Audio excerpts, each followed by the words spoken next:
As a landscape photographer, you probably want everything in your photos to look as sharp as possible.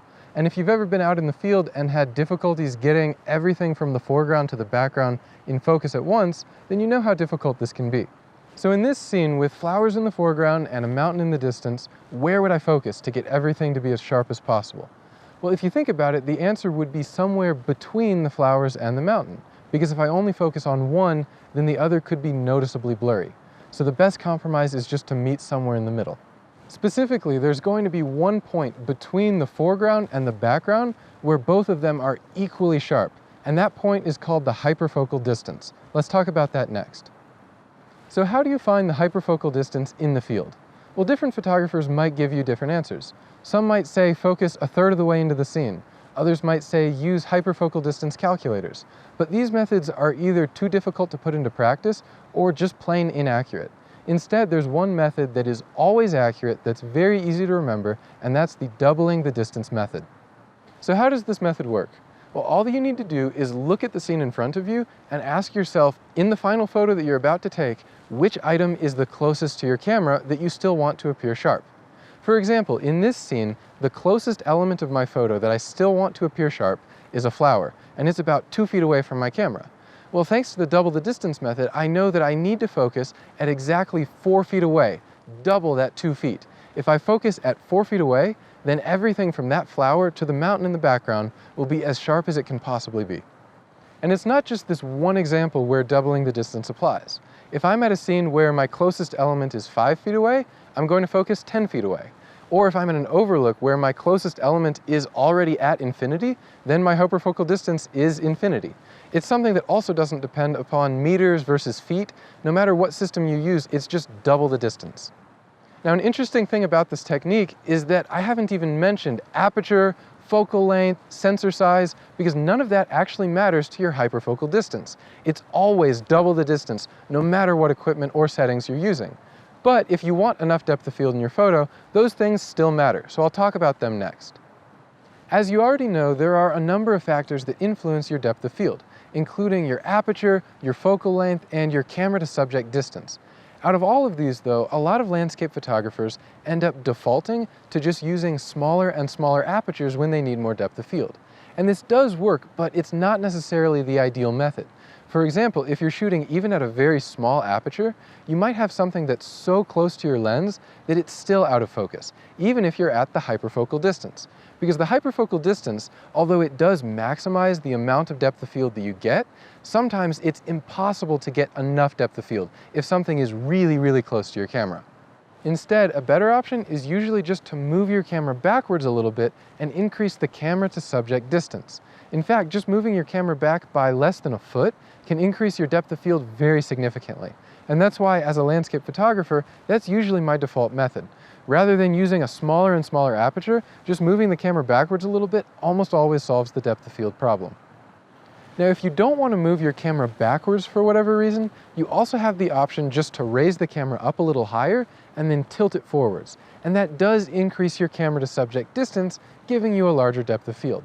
However, this does come with the compromise. It changes your framing just like moving the camera backwards would, which is why some photographers invest in tilt-shift lenses or bellows systems that let them tilt the plane of focus to intersect with the entire landscape without compromise. Although tilt-shift lenses are great options, they do come with some compromises of their own. For example, they don't zoom, they don't autofocus, and they typically are expensive specialty lenses.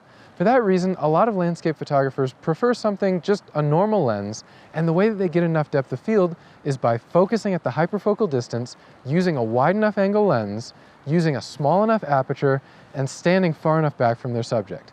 This might sound like a lot to remember, but it's actually pretty simple in the field. Just focus at double the distance, use a small enough aperture, and if you still don't have enough depth of field, just step back a little bit. If you can do those things, then you'll end up with photos that have exactly the depth of field that you need. At this point, it's nearing sunset, so I'm going to move location slightly to a landscape that doesn't have quite as obvious of a foreground, just a more general river with some grasses. And I still want them to be completely sharp with enough depth of field, so I'll demonstrate how hyperfocal distance works in that case. I've moved locations. It's still the same mountain in the background, but a different foreground. And again, I want everything in the photo to be as sharp as possible. And in this case, the closest element to my lens is some grass at the bottom of the frame, and it's about 5 feet away from my camera. So the hyperfocal distance would be double that, 10 feet away. And that's roughly corresponding to the front of the island in the middle of this river. So I've already focused on the front of that island. I'm shooting at an aperture of f11. I'm standing far enough away from my subjects, so I feel very confident that this photo will have enough depth of field. So in order to focus on this scene, all I did was enter live view, move my focusing point down to the front of that island, and just focus. And so right now, if I take a test photo,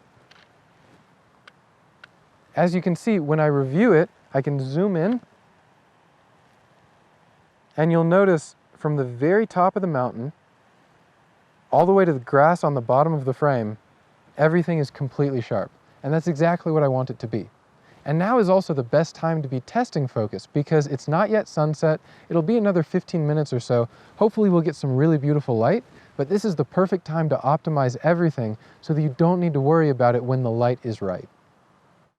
I'm back in the studio after a really nice sunset where I captured a couple of photos that demonstrate hyperfocal distance, and one of them in particular is this image. So as you can see, this photo looks relatively sharp, but it won't be until I actually zoom in, first to 1:1 magnification, and then 2:1 magnification, so that you can see how sharp it really is. So I'll start by doing that just in the foreground right here. Now this is 1:1 magnification, and at this point I'm not even sharpening the photo at all. So this is a completely unsharpened image, and this is the closest object in the photo, just the grass at the bottom of the frame. And as you can tell, it looks completely sharp. And that's true even as I move the photograph a little bit farther to the left and right, you can see just how sharp it is. On top of that though, it's not just the grass in the foreground that's sharp, it's also the mountain in the distance that has a lot of little detail. So let me show you that. So as you can see, the mountain, just like the grass, looks very, very sharp, and I'll even zoom into 2:1 magnification to show both of them to you one more time. So now zooming into 2:1 magnification, you can see this is very, very sharp on the mountain, and the same is true if I just click on the bottom of the frame and you look around here. And once again, this is without any sharpening applied, and I'm at f9, focused at the hyperfocal distance. Now if you remember where I was when I took this picture in the field, I was about 10 feet away from an island in the middle of a stream, and the closest objects in my foreground were about 5 feet away, which is why I focused on the front of the island. Specifically, I focused right about here in this image, because that's my hyperfocal distance. It's double the distance to the closest object in my photo, and that closest object is the grass. The last thing that I'd like to point out about this image is that there are a couple of parts of it that are a little softer than the others. Maybe they're not quite as sharp as you'd like. For example, something like the bottom right corner, or I can also switch over to the bottom left corner, maybe even these trees up here. There's definitely a noticeable loss of sharpness. And why is this? Is it because I didn't focus properly, or is it something else? Well, in this case, the specific culprit is very simple. It's just the fact that lenses aren't quite as sharp along their edges and their corners as they are in the center. So I actually did focus at the correct hyperfocal distance, as you can tell from the grasses at the bottom of the frame that are very, very sharp. And the only reason why the edges of this image aren't quite as sharp as they could be is simply because my lens just isn't as sharp on the edges as it is in the center. And this is also something that you'll notice in your own images. Even if you're focused at the perfect hyperfocal distance and you're using a small enough aperture to give you the right depth of field, the edges and corners of your photos still might not be quite as sharp as the center. And that has nothing to do with your technique, it's entirely a result of lens design. So if that is the case in your own photos, that's completely expected. So that about wraps it up for hyperfocal distance. I've covered most of the important points. And if you like, you can even take this photo that I have, download the full RAW file from our video course, and explore it yourself to see how sharp it is. The one thing that I'd point out is that as it is right now, I edited it very slightly just so that the presented version looked a little bit nicer. So if you open it up, it might look slightly different by default, but it is the same underlying image. It's equally as sharp as the one that I just presented here.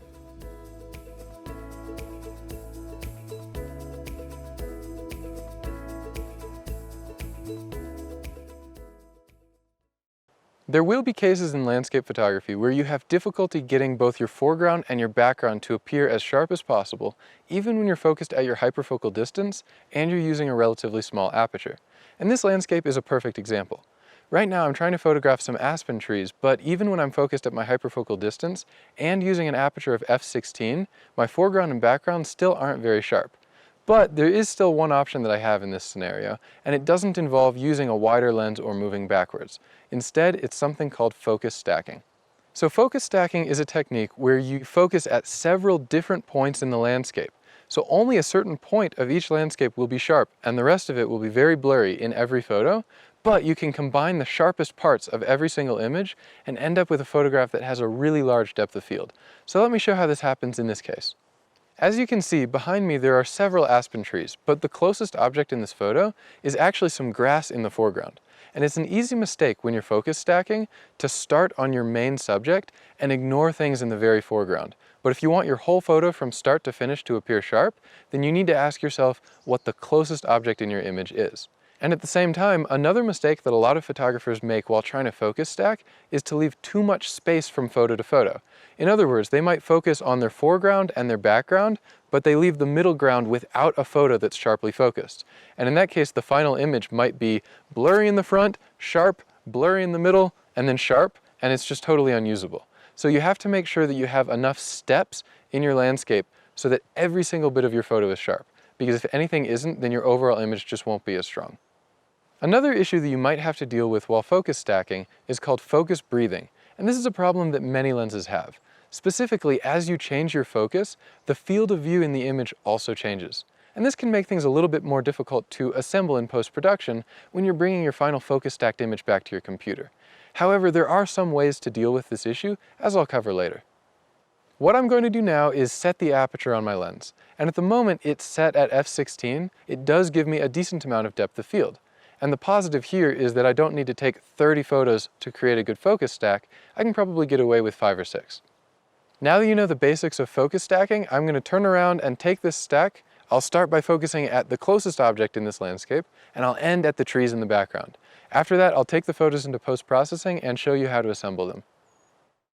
Right now I'm in Lightroom, and I have the photos that I took in the field for this focus stack. So let me just jump right in and I'll show you what they look like.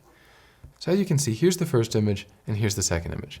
So at first it might seem a little bit difficult to tell which of these two images is focused where, but when I zoom in it should be fairly obvious.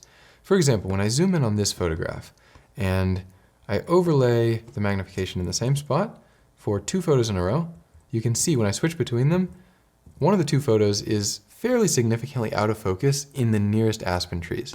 And similarly, if I look at the background of these 2 photos, you can tell that I have a very fuzzy background in one of them and a very sharp background in the other. So this is actually a very good candidate to blend together in a focus stack. So let me turn back and do that now. I'm going to open these photos in Photoshop, highlight both of them, right click, and I'm going to actually do open as layers in Photoshop. So now I have both photos as separate layers within the same Photoshop document. And you can see when I hide one and then show the other, you can definitely see that there was some focus breathing. So I'm just going to merge them really quickly. I'm going to go to Edit, and first I have to align them. Auto align layers, and this corrects for the difference in framing caused by focus breathing. And so now that they're aligned, you can see the only minor movements are just some leaves and maybe some tree branches near the top of the frame, nothing major. So now that they're aligned, the next step is to blend them. So I'm going to do that now. They're still highlighted. I'm going to go to Edit, Auto Blend Layers, keep everything as it is, OK. Now that these photos have been focus stacked, there are only a couple of things that you need to do before the image is ready to be published. One of those is just to check the photo's sharpness. So right now, let me zoom in, and as you can see, things are looking really good. The tree on the right-hand side has a lot of detail, and it's very close to the camera. And the same is true for these details in the background. So that's definitely a good thing. And one useful thing that you might do after you've zoomed out is to take a look at which parts of the photograph Photoshop is using as its focus stack. So right here you can see the top layer represents the image that is closer focused, the one where the nearby aspens are sharper. So when I hide that layer, you can see that all of the nearby aspen trees, or at least most of them, end up turning into these invisible pixels. And one useful thing that you'll notice here is that check out the right-hand side of this. As you can see, right here, it is actually still showing up. And what that means is that this right-hand side, just a few pixels wide, is actually being taken from the bottom photo, the photo that has less detail in the nearby aspens. So when I turn back on the nearby photo, so that both of them are visible, and zoom in, you can see that along the entire width of this image, from top to bottom, there's a very thin line of pixels that are significantly blurrier than the ones to the left of them. And that's also true when you look at the bottom of the frame. All you need to do in this case is crop the photograph, and not by very much, just by 10 or 20 pixels on each side of the image. And that way you get rid of all of these blurry pixels that could occur just because the wider image, the one where the focus breathing just happens to end up with a wider photo, is also the one where the nearby elements are more out of focus. So I'm going to do that now. Zooming out, and then going to just the crop tool, and just the minor amount on every side. That's enough on the left-hand side. That's enough on the top. Same on the right-hand side. And same on the bottom. So, might even be a little bit more than you need. If you want to be more precise, then you can. But personally, I like the image how it looks right now, and I definitely don't have any blurry corners or edges. At this point, the photograph is almost done. I've stacked the image, it looks fairly sharp, and I've also gotten rid of the corners and edges that are relatively blurry. However, with this focus stack and with others, you might still notice smaller areas in the frame that are a little bit strange. Maybe they're not quite as sharp as they could be, or there are areas that could be duplicated. And if that's the case, you can still fix them, but I don't recommend fixing them from this screen. Instead, what I would recommend is go to Layer, Flatten Image, so that you just have a single layer without any masks to work with. And the reason is just because these masks are so specific after you focus stacked an image that they're not very forgiving when you're adding or subtracting elements or potentially spot healing smaller areas. So hopefully that demonstrated some of the basic ideas of focus stacking. Now Photoshop might not be the ideal tool, especially for more complex focus stacking blends, but the important thing is that there are plenty of options out there on the market. So if you're the type of photographer who wants to get more interested in focus stacking and do it for more of your landscape photos, you definitely have tools with more flexibility than this. However, this should give you a good idea of some of the basic options that you have at your disposal, even if you have software just as common as Photoshop. Either way, whether focus stacking is a technique that you're only going to use a few times, or whether it's the type of thing that you'll end up doing for every single trip, it is a very important tool to have in your toolbox, because focus stacking is, at certain times, the only way to get enough depth of field in certain photos. Now, sometimes you will end up with focus stacks that are very difficult to blend, but other times you won't. And in the end, no matter how difficult it is, you'll almost always find a way to get the photograph that you want.